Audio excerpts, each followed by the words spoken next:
¿Qué preguntas le haces vos al acuerdo? A ver, de lo que apareció hoy, la verdad que no agrega demasiadas cosas. Yo diría que, en primer lugar, los dos comunicados, el de la Argentina y el del Fondo, el de la Argentina un poco menos, pero mencionan casi al pasar la cuestión del escenario internacional. Esto es un tema no menor. Es decir, vos estás discutiendo la cuestión del déficit centrada en la reducción de lo que tiene que ver con los subsidios a la energía.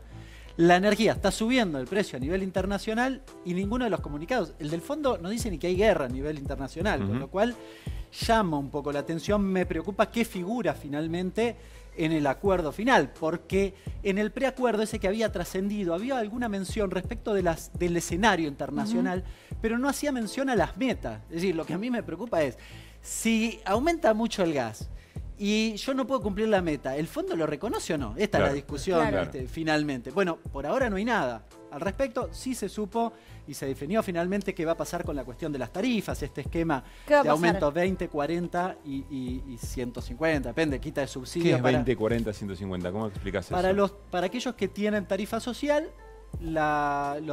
digamos, la energía va a aumentar aproximadamente 20%. La cuestión es... ¿Eso es además del 20 que ya se autorizó? No, es el total. Es ese 20. Claro, está topeado el aumento. Claro. ¿Cuál es el tope del aumento? Es, en este caso, para el 30% que tiene tarifa social, es el 40% de la variación salarial del año anterior, que fue 56,5. Es decir, me da 20, 22 más o menos. O sea, el tope es ese. Sí. El tope para el 60% restante, saco el 10% de mayores ingresos, ahora lo comento, para el 60%, para la mayoría del medio, por decirlo de algún modo, el tope es el 80% del CBS. Eso da 40, 42, 43. No es un aumento del 80%. Yo escuché mucho analista económico o exfuncionario. Se malinterpretó el número que es el 80% de la variación salarial. Se malinterpretó. Bueno. Capusotto me agarraría y me daría. Bueno, se malinterpretó, pero se circuló la idea de que era el 80% del aumento para ese conjunto del medio de la población. Claro. Y finalmente tenés el 10%, digamos, aproximable a los mayores ingresos, que se le quita el subsidio. Esto significa que aumenta la tarifa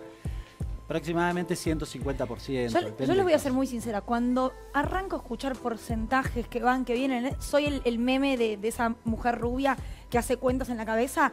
Me parece que cualquier argentino de Argentina en este momento lo que dice es, bueno, ¿cuándo me llega esa factura? Quiero ver en qué grupo estoy. Digo, los que viven en determinado lugar saben que seguramente pierdan subsidio, ¿no? Digo, vivís en Barrio Parque, lo sabés. Ahora, ¿tenés tarifa social? Bueno, ¿querés ver cuánto? Depende. Igual dijo el presidente respecto, vos podés vivir en Barrio Parque, y el presidente dijo, podés reclamar si tus ingresos no digamos, no se corresponden. Es cierto, lo dijo incluso en la apertura de sesiones. Ahí podés tener alguna excepción si eventualmente sucede.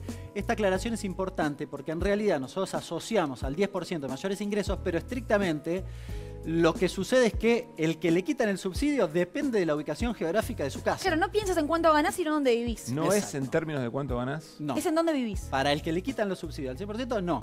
Básicamente no.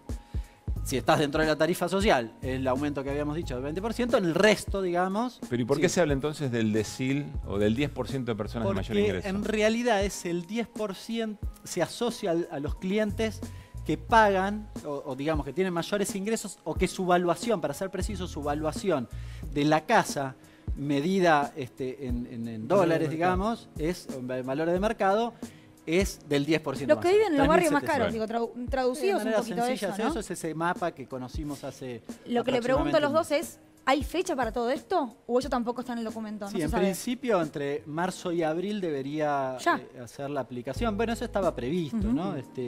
Ahí yo no tengo claro si efectivamente el aumento va a ser, por ejemplo, en el caso del 40%, en una sola oportunidad o en dos. No sé si, Pablo, vos lo tenés claro. No, en principio la idea era el 20% a todos los que no se les saca el subsidio, era hacer 20% genérico. Y después la definición del resto de la variable, pero se toma la variación salarial del 2021, por lo tanto hoy ya podrías saber vos a quién le corresponde y a quién no. Ahora, Pablo, y el otro detalle que decía era, si un jubilado que tiene tarifa social vive en Recoleta, no le aumenta, no va a pagar tarifa plena, va a pagar justamente... va a tener el valor restringido según tarifa social. Ahora, ¿cuál olés vos que va a ser el punto de mayor discusión en el Congreso? Mira, yo creo que hay como un atajo todavía con el tema de la letra chica.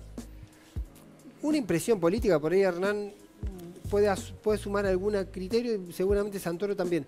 Da la impresión que ya las objeciones están sobre lo que se conoce.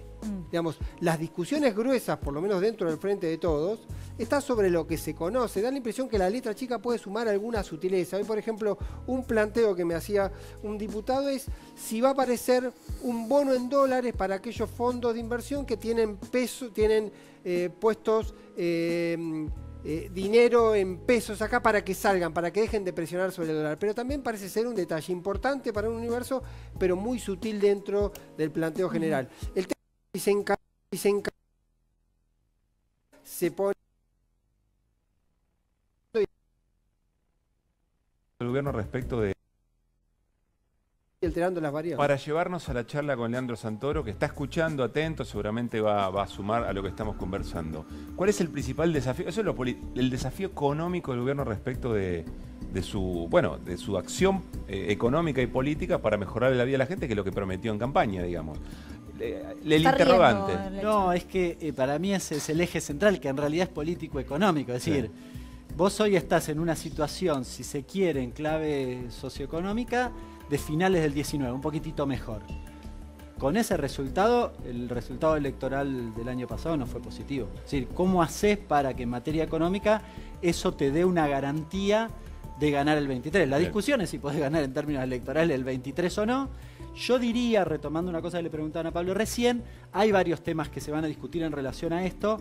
Una es lo que se llama cláusula de consulta, que Guzmán en algún momento lo planteó con los gobernadores, le voy a preguntar al fondo si tengo que implementar, por ejemplo, alguna política, si no, y cómo va a ser. Y la otra discusión es quién financia finalmente esta cuestión.